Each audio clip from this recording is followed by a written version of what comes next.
Oh oh, de la lecture. Salut, c'est la Rose Alice. Morgane. Et aujourd'hui on fait un unboxing de manga Kana. On y va. Dans ce colis que je vais ouvrir, il y a... Tadam. Oh oh, de la lecture. Les mangas de septembre, octobre. Octobre, il y a encore d'autres parutions. Ouais, là on est plutôt dans les sorties de septembre. On refera une vidéo pas encore ouvert. Voilà, plus tard. Alors on y va. Morgane garde le suspense. On commence par Bloom Into You. Ça c'est un manga Morgane. Ah ouais, Bloom Into You, je l'avais repéré il y a longtemps en japonais. J'avais commencé à lire ensuite dans sa traduction américaine, l'animé aussi, qui est un manga Yuri, donc qui raconte plutôt une histoire d'amour entre deux filles. Au début de l'histoire, l'héroïne, qui est une fille qui n'a encore jamais connu l'amour et qui ne ressent pas particulièrement de sentiments, arrive au lycée, fait la connaissance du senpai, donc d'une fille plus âgée qu'elle, qui a joui d'une énorme renommée, qui est très populaire et qui très vite va lui avouer son amour. Est-ce que du coup, elle aussi, elle va découvrir le sentiment amoureux? C'est un petit peu ça le pitch. C'est très joliment dessiné, j'aime bien cette histoire. Ouais, c'est une histoire Morgane. Let's go. Maintenant, on va passer à une histoire Rosalie So Charming. Voilà, volume 7. Ça, tu peux peut-être en parler du coup. Bah, tu l'as lu toi ou pas? Pas encore le volume 7. What? Non, mais je veux dire la série. Oui. Bah, c'est un shoujo, classique shoujo, je dirais. Un shoujo gentil pour jeune fille en fleurs. Oh. Non mais voilà, une histoire d'amour gentil, le héros est super gentil, la jeune fille elle se pose plein de questions, elle doute d'elle-même, en même temps elle veut être sympa avec les autres filles, et puis bah ça lui crée des soucis, et voilà. Très bien. Je sais pas, je dirais c'est vraiment le plus pur style shoujo comme on faisait déjà depuis plusieurs années. Quoi. On continue avec du shonen maintenant, du shonen suspense. C'est donc Time Shadows, dont la parution a commencé en France cet été, qui est un thriller que je trouve très bien construit. Donc ça se place sur une île imaginaire de Wakayama, où un jeune retourne sur cette île après qu'une de ses amies d'enfance soit décédée dans des circonstances mystérieuses. En fait, il y a une légende qui raconte qu'il y a une maladie des ombres sur cette île et que si vous êtes touché, vous voyez votre double et que vous allez disparaître. Visiblement, il y a effectivement des ombres qui rôdent et qui sont particulièrement menaçantes, qui préparent une sorte de peut-être rituel. C'est très bien construit. Je suis épaté par chaque volume, c'est-à-dire des personnages qu'on a entrevus au tome 1 sont beaucoup plus mis en avant un peu plus tard, les différents éléments s'imbriquent parce qu'il y a une histoire, donc Time Shadows, les ombres du temps, les ombres temporelles, il y a une histoire de retour dans le temps et de boucle temporelle, c'est très bien mené. Et pour l'anecdote, t'as voulu faire une chronique de ce manga-là quand il y avait le tome 1 et le tome 2, sauf que t'avais ton œil archi rouge, là, ton esprit sclérite. Ouais. Voilà, je n'assume pas cette vidéo, ça sera une vidéo qu'on ne verra jamais en ligne. Peut-être que tu vas faire une chronique avec le tome 3. Oui, possiblement. Ok. On continue avec un classique, des classiques du shonen, avec la suite de Naruto Boruto volume 7, avec un bonus dans ce nouveau tome, le premier chapitre de Samurai 8. Donc Samurai 8 qui est l'œuvre scénarisée par Kishimoto, l'auteur original de Naruto, qui arrivera chez Kana au mois de Mais du coup, il faut faire un unboxing là, Morgane. Ah bah vas-y. Attends, je suis pas douée avec le plastique. T'es pas douée. Moi, je me suis coupé les ongles. Alors, je vais dire, je suis pas douée non plus. Oula, non, je suis pas douée. Max Raff dirait, il aurait fallu prévoir le cutter. Sauf que si t'as un cutter, là, tu risques de couper la couverture. Oui. Non, mais je suis coincée là, Morgane, parce que c'est un emballage sous vide. Oui. C'est pas une ouverture facile comme au Japon là.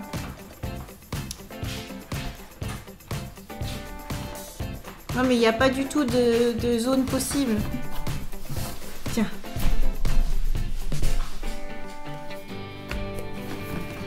Bon, à choisir, vaut mieux trancher Samurai 8 aperçu que le manga.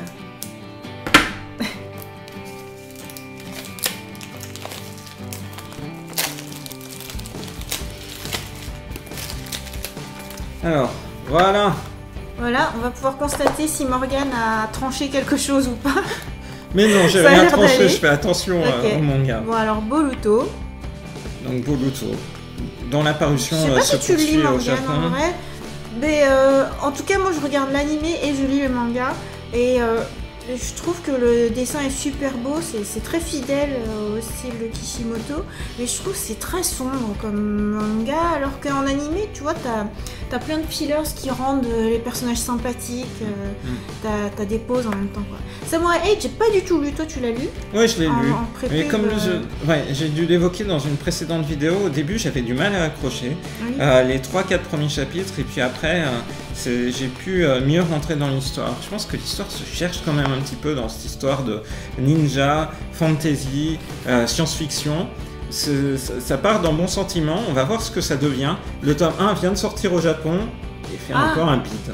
Donc on va voir ce que ça donne par la suite. Il y a des séries aussi qui démarrent mal avec leur premier tome. Par exemple, Kimetsu no Yaiba avait assez mal démarré et maintenant c'est une grosse explosion. Donc à voir. Et on y va avec le dernier titre. C'est un titre français par le pouvoir des dessins animés par Elsa Brands. Elsa Brands avant a fait entre autres Save Me Pity. Là, elle signe un ouvrage plutôt autobiographique sur la manière dont elle a découvert la passion manga et animé dans les années 80. Donc, attends, là, le tome, il est plus grand que les autres mangas, il faut que je recadre. Oui, parce que voilà, c'est plus grand. Au début du livre, elle raconte justement comment, du coup, elle a eu plein de héros dans son enfance, héros et héroïnes. C'est tous mes héros, ça. Oui.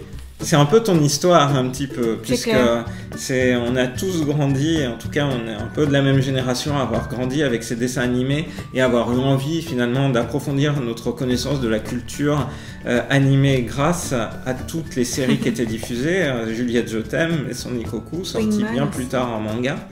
Et ensuite, du coup, elle raconte comment ça l'a incité à devenir artiste. Et ensuite, beaucoup d'anecdotes sur la vie d'artiste, sur la manière dont un livre se prépare, dont il est difficile de finalement s'affirmer en tant qu'artiste. Au début, elle a fait beaucoup de colorisation avant de pouvoir faire ses propres livres. Donc, c'est... Ouais, moi, je la connaissais pour ses couleurs. Pareil. Moi, j'ai découvert ces couleurs dès les Chroniques de Magon, qui est un titre paru au milieu des années 2000 chez Delcourt. Donc, un ouvrage super intéressant, attachant, et qui marque une génération, je trouve. Ouais. On apprend plein de choses sur la manière dont des BD, des mangas se préparent en France. Mais moi, limite, j'ai préféré, de ce que j'ai tout feuilleté là, je préfère le début surtout en fait, quand ça parle vraiment de ses influences. C'est là que je m'y retrouve. Et enfin, il y a un petit prospectus pour le nouveau shoujo.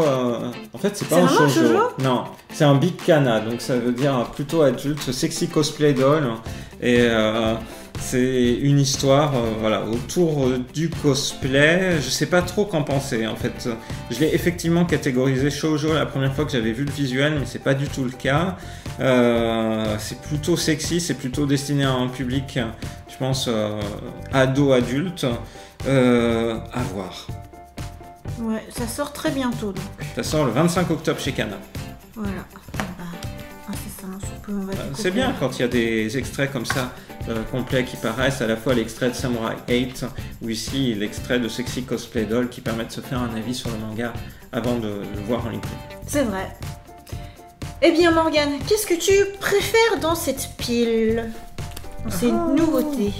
Eh bien, dans ces nouveautés, c'est dur, il y a plein de choses que j'adore. C'est vrai? Ah ouais, bon allez, parce que j'y attendais pas. Quand j'ai commencé la série, parce que je trouve ça bien construit et que pour moi, quand j'ai fini The Promised Neverland, la série que j'ai le plus envie de dire c'est Time Shadows. Time Shadows, voilà. Et toi? Moi, la bonne surprise, c'est par le pouvoir des dessins animés. Je m'attendais pas, en fait, du coup c'est un one shot, je pense qu'il n'y a pas forcément de suite, mais je m'attendais pas à prendre autant de plaisir à lire toutes ces histoires et du coup c'est vraiment bien quoi, comme histoire France-Japon quoi. Tout à fait, moi aussi j'ai beaucoup aimé. Là en fait il y a beaucoup de titres que j'apprécie énormément et puis là dans l'occurrence toutes les références qu'elle fait c'est top. Yes. Mais Sakura, c'était Rosalie, Morgane. On espère que cette vidéo vous a plu. Laissez un like. Et abonnez-vous. Bye bye. Mais c'est super. C'est pas à laisser. Hein.